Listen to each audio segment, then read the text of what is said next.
Many times over the course of my Atomfall playthrough, I found myself pleasantly surprised by its bold design decisions. This is an action survival game that isn't afraid to keep the player at a disadvantage. It's also a story-heavy game that doesn't lock the player into a linear narrative, instead allowing you complete freedom to roam around, encountering and completing quests in any order you please. However, if I had to choose what impressed me the most, it'd have to be just how much developer Rebellion respects their players.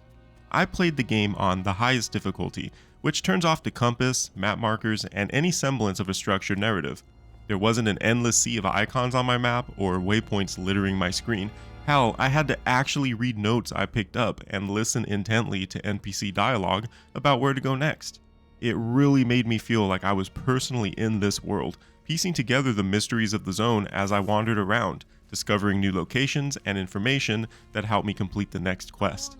Even on the recommended difficulty, Rebellion refuses to hold your hand, and that is this game's greatest strength. They believe in your ability to piece things together and figure it out for yourself. Throw in an interesting world with rewarding exploration, heavy, deliberate combat, a balanced item economy, well-written and voice-acted characters, and you're looking at one of the best action survival games in recent years. In a lot of ways, I found it to be something of a greatest hits album, combining some of the best aspects from the heaviest hitters in the genre with great success. I was reminded of S.T.A.L.K.E.R, Resident Evil, BioShock, Fallout, Dead Space, Control, and Half-Life, just to name a few. Atomfall simply felt like a very well-balanced and thought-out experience, not just in raw numbers, but in its core design philosophies. Really, the game continued to impress me right from the start all the way through to the credits, and despite a few minor nitpicks or some missed opportunities, I can tell you right now Atomfall is worth picking up, and for those with the Game Pass, it is an absolute must-play AA title that punches well above its weight. I'm already finding myself waiting for that story expansion, eager to uncover more of the zone's mysteries. Speaking very briefly on performance, I played the game on an RTX 5070 Ti PC and it ran great on ultra settings and native 2K.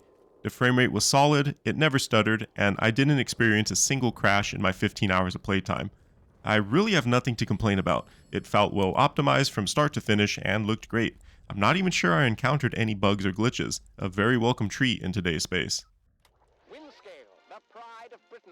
Atomfall is inspired by England's Windscale fire, a nuclear disaster in which a fire broke out within one of the Windscale facility's nuclear reactors, releasing radioactive material into the atmosphere in the October of 1957. Set in an alternate timeline 5 years after the event, the entire area has been walled off and under quarantine since the disaster, trapping scientists, civilians, and a sizable military force now calling themselves the Protocol.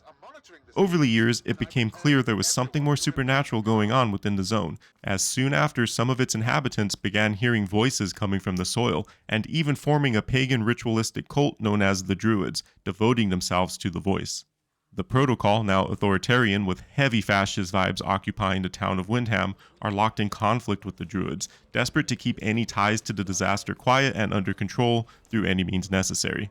There is of course also a large force of outlaws roaming the zone, looking to take advantage of the now apocalyptic state of life. The player finds themselves awaking in a bunker as a pleading injured scientist hands you a modified keycard that grants access to the Interchange, a huge underground military science installation that houses the zone's biggest secrets.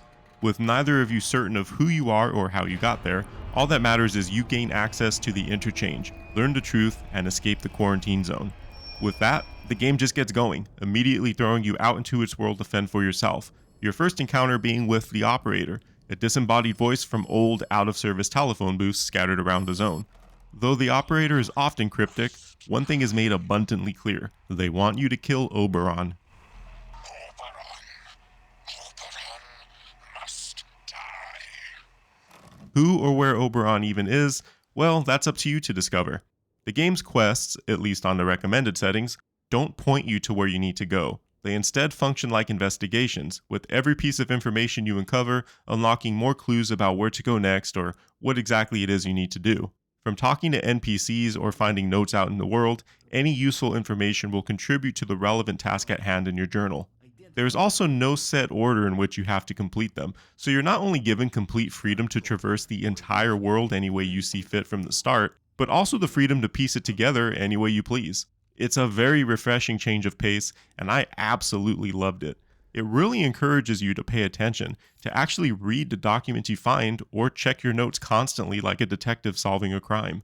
Receiving map coordinates that you have to manually mark, or investigating a rumored location is a real treat.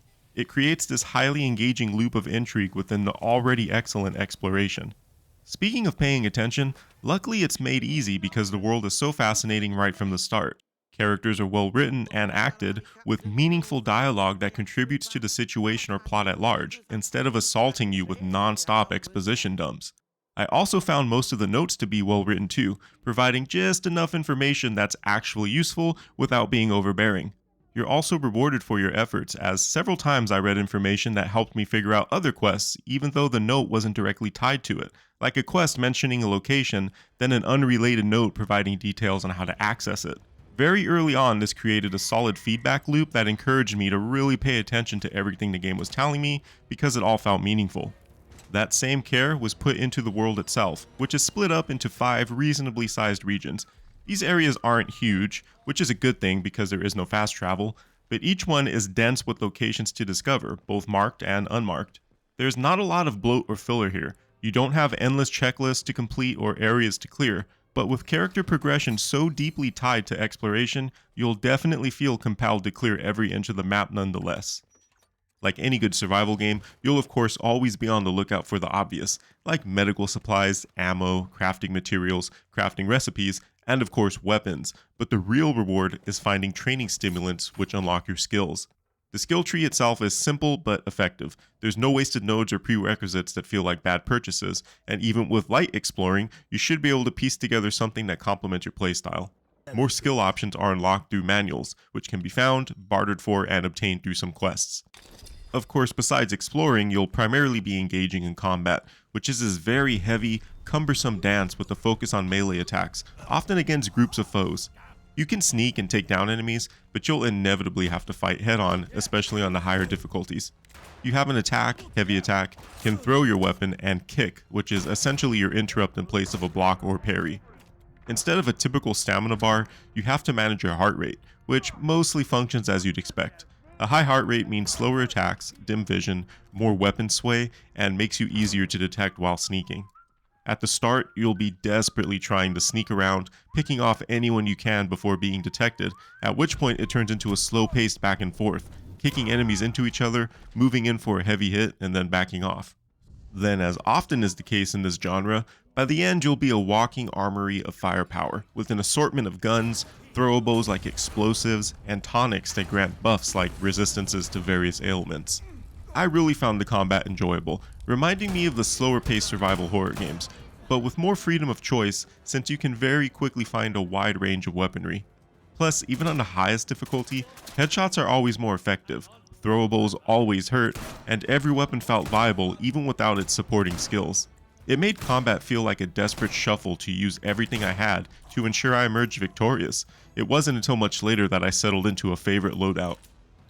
It's a good thing you're encouraged to use everything you can, because as any survival game fan will tell you, inventory management is pretty much a requirement, and Atomfall makes sure to tick that box too. While you're likely to quickly fill your inventory space, you soon learn your favorites, and it's not really a problem sorting accordingly. There's also storage boxes scattered around the maps, so pile in all that excess and use it as trader bartering next time you're doing a trade run. It's also nice that ammo and crafting material have their own storage, not taking up the precious physical inventory slots. This was an excellent decision, as I feel it allowed Rebellion to better control their item economy. Oftentimes, these games will live or die by how many resources they give the player, and even on the highest difficulty, I found the item balance to be impressively well tuned. I focused on a firearm playstyle and was constantly switching between my weapons, just barely keeping up with my ammo reserves. Again, it wasn't until the very end that I felt like I had more firepower than I could possibly need, but I also explored every map and built up quite the stash. The same goes for healing and crafting supplies. I always felt like I had just enough in the moment so long as I didn't make a big mistake within an encounter. This is a very difficult tug of war to win. You want the player on their back foot at all times, but you also don't want to make the experience outright miserable through item scarcity. Rebellion absolutely struck the perfect balance here in my opinion. Hats off to the team. While I'm talking about balance, I just want to gush for a moment about how well-rounded of an experience this game was as a whole. Every part of it felt rewarding to me. Every aspect feels well planned, thought out, and executed. This is a huge, shining example of a game not suffering from endless bloat, scope creep, and bad management. Without even looking into it, I can almost guarantee this game had solid management with a strong set of design philosophies and how every system should interact with one another from the start. It's a game driven by player choice, not arbitrary things like branching dialogue paths, but rather in the very literal sense of how one chooses to play the game and interact with each system. It's also a game that respects the player's time and intelligence, allowing even more freedom within its difficulty settings. What's most impressive is how nothing is sacrificed in the process. You can approach combat how you want, progress through the story how you want, and go anywhere you please without it sacrificing or conflicting with any other system. The bottom line is, this game was very well planned out and executed. It shines through in the product that was delivered, and I cannot commend the team enough here. Bravo. With that said, it's certainly not perfect. I already know that some players will find its focused simplicity to be shallow, especially if they go in expecting Fallout or another open world RPG, when this is more akin to a Resident Evil set within a S.T.A.L.K.E.R world. Combat could use an extra layer of something, like Bioshock's plasmids for example, to help alleviate some of the repetition. The enemy AI can be easily exploitable, especially given the slower pace of combat. Ladders and choke points always make it far easier. Ranged enemies will often stand out of cover just aiming at you, allowing you to jiggle peek non-stop like it's the early 2000s and you're playing Counter-Strike. Respawn timers often feel way too fast. There's this fixation on throwing swarms of wildlife at you, like whole colonies of rats or pissed off gaggles of birds. It's fine at first, but after mashing a few of these swarms down, I'm over it. I know there's an explosive bait bomb for it, but I never have one on hand when I need it and didn't get the recipe for the longest time. Also, you can't hotkey medical items, so you have to go into your inventory like an early Resident Evil game. I'm sort of okay with this, but also just, why do this? The environments aren't too different from one another, with the exception of interchange, and it's always sunny out. Seriously, this game has the most pleasant weather of any survival game you'll play. I'm not asking for a dynamic day-night cycle, but it'd be nice if it got darker as you progress the quest lines. There's also a real lack of enemy variety. It's basically just ranged or melee humans, and that's about it. Since I'm really nitpicking here, I do wish the game leaned harder into its horror elements. It never really commits to full horror, even in the interchange and final areas of the game that closely resemble something out of a Resident Evil title. You're still just fighting the same enemies you've seen in well-lit locations. To really get petty, there's this animation that plays when you're walking over a ledge, like you're losing balance or something. This shit is annoying as hell and tripped me up more often than not. Oh, and why the hell do we crawl and squeeze through so many tight spaces? I get that a lot of games started using these as a loading transition, but here, 9 times out of 10 I find myself asking why the hell even have this here. Occasionally it's for a better ambush opportunity or an out-of-sight secret, but mostly they're just in areas that could have had a door instead. It'd have no effect on function or gameplay. I found it comically overused at times. Finally, I didn't find any of the 6 endings to be particularly great. I didn't hate them or anything, they're not terrible, but after such a strong experience, they definitely left a lot to be desired, and I hope the planned expansion ends on a stronger note. But yeah, that's Atomfall. I could go on for a while about this one. I very much enjoy analyzing games down to their design philosophies, and think this one really hit its target, but I don't want to give any more of it away. This is a game that deserves to be experienced, and you deserve to go in with as little knowledge as possible. I went in knowing nothing, and it continued to impress me at every turn. We need to support games like these, especially in the AA space from smaller studios. It's a shining example of just how much bloat and filler is destroying the AAA space, with this incessant need to appeal to everyone for max profit. Atomfall strips a lot of that bullshit away and simply gives us a very strong, well-paced experience that's meant to be replayed from many different angles. I thoroughly enjoyed my time with it, and already look forward to replaying it many different ways, so it's no surprise that I highly recommend Atomfall.